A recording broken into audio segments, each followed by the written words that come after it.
Hey guys, I'm Chris. I'm Kathy. It's little Buster. Mm-hmm. Penelope's walking around with her bones. Mm-hmm. We got some milk bones today. They don't really care for them, but Right. they like to hold them, lord them over each other. Mm-hmm. And, We're in Minnesota. Got our load dropped off yesterday after a fiasco of finding out where to go, and headed to the TA truck stop. mm-hmm. Yeah, after we dropped off, the closest truck stop was the TA in Wisconsin, just over the state line. So that's where we went for the evening. Mm-hmm. And So we got settled down and had the dogs all settled down in the afternoon, and got hit. Best way to put it. Yeah. Got hit. Yeah, we just gotten settled in for the evening and kind of felt the truck shudder and heard the crash. So I went up front, and there was someone backing a trailer in that completely taken out our mirror. So I had to Driver's side. on the driver's side. And I hit had the to door. blow the horn for him to stop, because he didn't even know he had hit us yet. He was still coming. So He had a spotter. It had nothing to do with him or his truck. Some yeah, volunteer. just some random guy in the parking lot. And so when he hit us, the spotter just he said, I told him not to park there. He left. So Right. that's ridiculous. Yeah. But it was some young guy and 18-wheeler, and he took out our mirror for sure. Yeah. So we thought we would maybe talk about the experience a little bit and what to do if it happens to you, because those kinds of things do happen. They seem to happen more at truck stops, we found. I think we've said before that we prefer to stay in rest areas. Well, they pull in and out. And that's in rest why, areas. because all those spots are pull through usually in the rest areas. You don't have to have skills. So you don't have people Just backing into break you. and go. Right. Oh my gosh. So, but you know, if you are in a situation like that where someone backs into you, hits you, I mean, of course, like any situation, if there's anyone's injured or anything like that, you call 911 right away. If there's not any injuries, you do need to file a police report. So call the local police in the area where you are. Right. And The sheriff's department is what we called. I think we called police, but it was where we were located. It was in the county, so they sent out a sheriff deputy In Wisconsin at the time, right over the line. So they come out first and assess the situation. And you know, this guy in Wisconsin, he actually showed up probably within 30 minutes after we called. He was very kind. Yeah, it's pretty quick. I mean, sometimes they're not so quick to respond. This guy showed up pretty quick. But after you do that, or even after you call and they're on their way, it's a good idea to go ahead and call Exam. Yes. Let them know. And there's a number that you get. Yeah. Right. Or if you don't work for Exam, you should. But if you don't, call whoever owns your truck. Right. Right. And but after that, definitely what has to happen is you'll have to exchange your insurance information. So. And your driver's license. And driver's license. So, you know, if you can get a copy of their insurance and driver's license, and do front and back of the license if you can. You know, if they don't want to give you anything, wait for the police officer to show up. Yeah. Or that might be the thing to do anyway. Right. I know with our situation, I mean, the guy was very apologetic. I mean, but at the same time, he didn't want to give us his insurance information. So when the sheriff deputy showed up, no problem. He had his insurance information all of a sudden. So. Yeah, and Chris tried to explain to him too that it's not a moving violation. No, but it's on private property like that. It's not going to go on your license. But still, it's property damage, and it has to be covered. Yeah. I mean, right. We were parked, we were resting, and the guy hit us. So. Yep. So we were the entertainment for the evening. All the truckers sit up there with their popcorn and their drinks and. Like we would do, and watch what was going on. The lucky thing is it didn't break the glass in the mirror. Yes, very lucky. So So we can roll with that. But Yeah, we're going to. other thing is you need to take lots of pictures, which you did, of their truck, of our truck, of right away. their Make DOT sure information. right away. Make tag. sure you get their DOT information. Take a picture of it on their truck and their license plate. That's not a bad idea. I mean, I like to think people are not just going to hit and run, but it happens. So you kind of want to be able to identify the truck that hit you. I mean, because they're responsible for the damage. Yeah. And also, it's a reminder for all of us to make sure that we're very careful when we're backing into a location and when we're backing into a parking spot. I mean,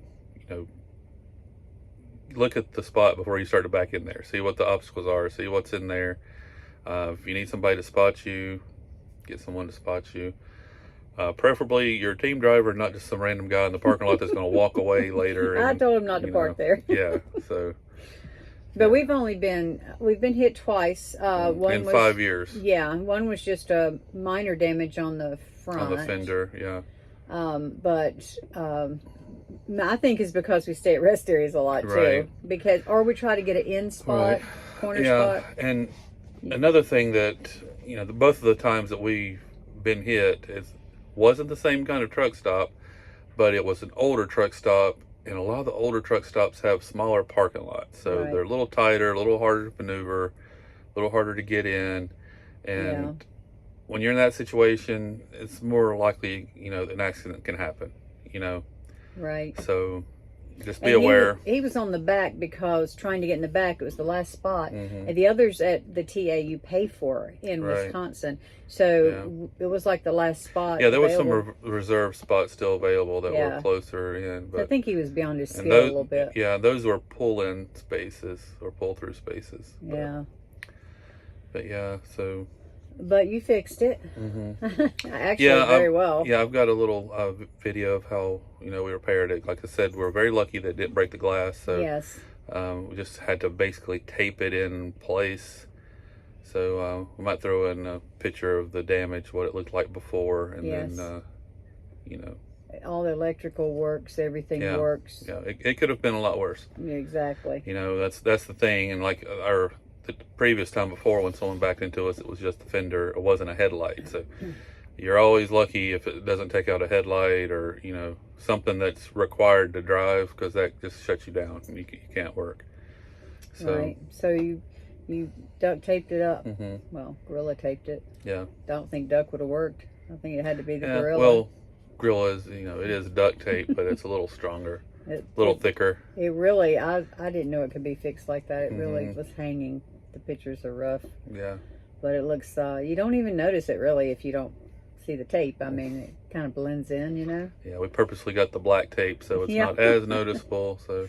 Right. But anyway, that should hold it until we can get it repaired. In the body shop, Yeah, unfortunately, they did file a police report in Wisconsin, but in the state of Wisconsin, when it's a minor incident like that, a minor crash, they have up to 10 days to get the report in. So we don't know how soon it'll be available, and until the police report's available, we can't really get it fixed. So kind of waiting on that, and of course I'm sure we'll probably have to go in and have an estimate, see if they have the parts, all that sort of thing. It's just aggravation. It is. It's like we need something else to do out here when we're trying to make money, and you're trying to already maintain the truck and keep everything going, and but I tell you life what, happens. Since we've been back across, we got stuck in Portland, but we got out and we got 2 jobs. Yeah, 2 loads right away in the Dakotas to Minnesota, 11 miles apart, pickup.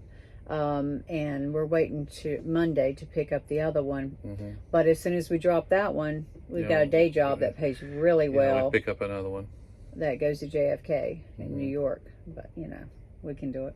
And then I think we've got another possibility after that. So it's hopping over here a little bit more on the East Coast. It just is. Yeah, it was completely dead on the West Coast right now. It really is. I mean, you get one, but there's a lot of people waiting, and it's hard to get that one. And you can combine some smaller ones over here. We combined those 2, and we made as much as we would or more coming across. Right. So we were very lucky doing that. So our thing is, we got to keep moving. You know, just sitting is it's not good, because you can sit and wait on that perfect job and it might not come. You know. Yep. But yeah, we're here at the rest stop, and we went on a walk, and 2-mile walk, and so we're gonna try to find a place for the dogs to play tomorrow. Yep. And we'll show you what we did with the mirror. Thanks for watching. Okay guys, so this is our mirror where we were hit. You can see it's kind of cracked open there and pushed back. It will not stay in place. It kind of just moves around. Very fortunately though, the glass wasn't broken. So I'm gonna see if I can get this thing taped back up into place enough that we can use it and keep rolling until we can get to the body shop and have it repaired. I managed to find this Gorilla Tape. That's what I'm going to be using to try to fix it. It's black, so it should match the mirror. Maybe it won't be as obvious, but I'm going to give this a go and see how it turns out. Okay guys, I think I've got the mirror repaired enough to drive now. See, I've just taken the Gorilla Tape around here, the base. It seems pretty sturdy. I was able to bend this plastic piece that was breaking off back, so it's closer to where it's supposed to be, and not quite as obvious, but hopefully this will get us through until we get to the body shop and they replace it with a new mirror. Like we said, here in Wisconsin, they said that it takes up to 10 days to process the police report, so it could be up to 10 days before it's ready.